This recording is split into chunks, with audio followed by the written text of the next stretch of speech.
Good morning. I'm coming to you today from Naples, Florida.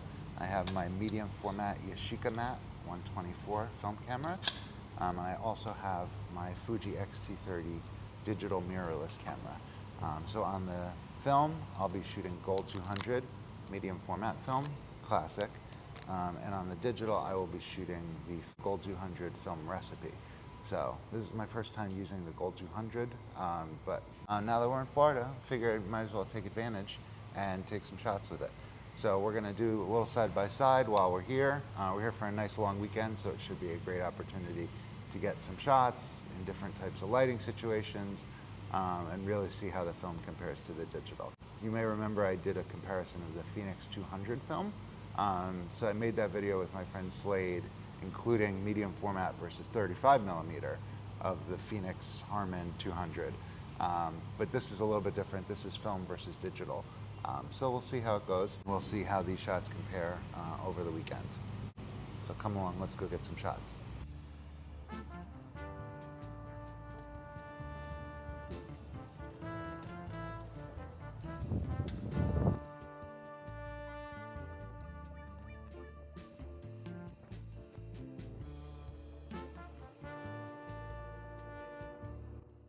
So the first stop was going to be a Cars and Coffee at the BMW of Naples. Thank you, Adam, for the invite. It was super cool to check out. Here's a cool car I took a photo of. And then on to the next spot, I went to this place called Kaleidoscope, which is a coffee shop combined with a garden center. Super peaceful and serene.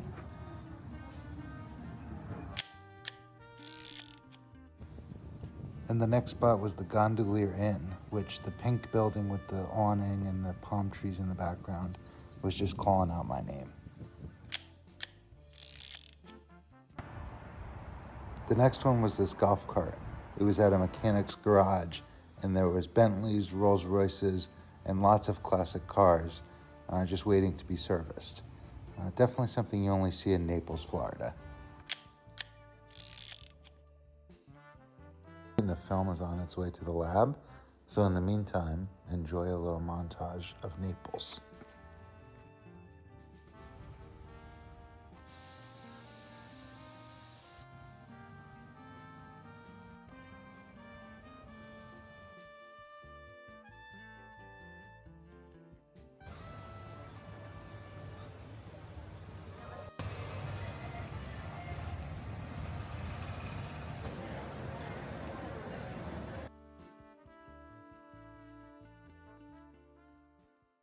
All right, so we're back in New Jersey. Let's take a look. I got the film back from Gelatin, so let's take a look at the comparison with some side-by-side images. So the first one here, this is a F-150 truck that I saw outside of a coffee shop. Just overall a very cool truck, and I liked the background because it has the white with the terracotta and the palm trees, all those colors with the blue and the white and the green. It all just works really well together. And of course, the way that the light was hitting off the front of the truck works really well. That being said, the film, I think, is just objectively a better shot, which might have to do with the 6x6 framing, but also just the colors. I don't know, the retro truck with the warmth of the film. I think the film did a better job on this one. So if you see side by side, it's pretty, the left one is pretty cool. And that being said, I noticed a lot of the shadow details for this particular film recipe. The shadow details get very, very cool tones, which you'll see in the next shot as well with the pool. And also, that being said, the photos you'll see, the rectangle ones are always going to be the digital ones, and then the square ones are always the film ones. So this next shot here, the pool, if you look at the pool deck, it doesn't look super cool, but then when you see the side-by-side comparison, it's pretty dramatic how the colors, like the building behind, pretty true to life, I would say, but then the pool deck and all the shadow details with this film recipe really show a lot of the cool tones. And for this next one, this is a car from that car show I went to. I really like this because the red, it's got a very deep red, so I feel like the light really just played right off of that. And then those little, the turn signal and the brake light, just, I think the lighting was really, really nice in this one. My only thing was if I had a polarizer filter, maybe that would have helped a little bit for the, you can almost see the light pole and stuff. You could see my arm reflecting on the car. So maybe if I had a polarizer, it would have been a little bit better.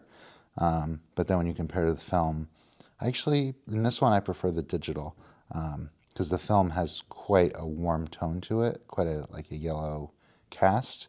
That being said, all these I could fix in post where I could play around with sliders in Lightroom.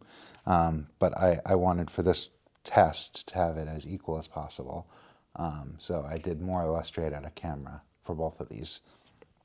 So that being said, I think I like the digital one more on this side. And then this photo here, super cool, kind of retro motel. You'll notice the vignetting up at the top. That's kind of a characteristic of the TT Artisan lens because I was using a 27mm TT Artisan. Kind of, I think in this photo it's a little bit too much. Again, I could fix that in Lightroom if I wanted to, but for this test I left them as close as possible to straight out of camera.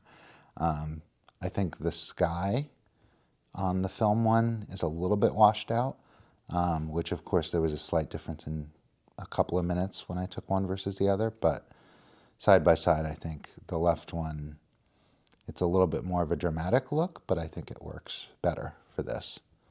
And I would say at the end of the day, I had a lot of fun shooting with the film recipe. It does not compare to the real deal of shooting the film, but honestly, all the film recipes, there's so many options to play with that I haven't even begun to scratch the surface yet. So I'll have to keep playing around with that and keep building on it, and we'll see, where that takes us in the future. But long story short is I will not stop shooting film anytime soon. I think that will always be part of my repertoire.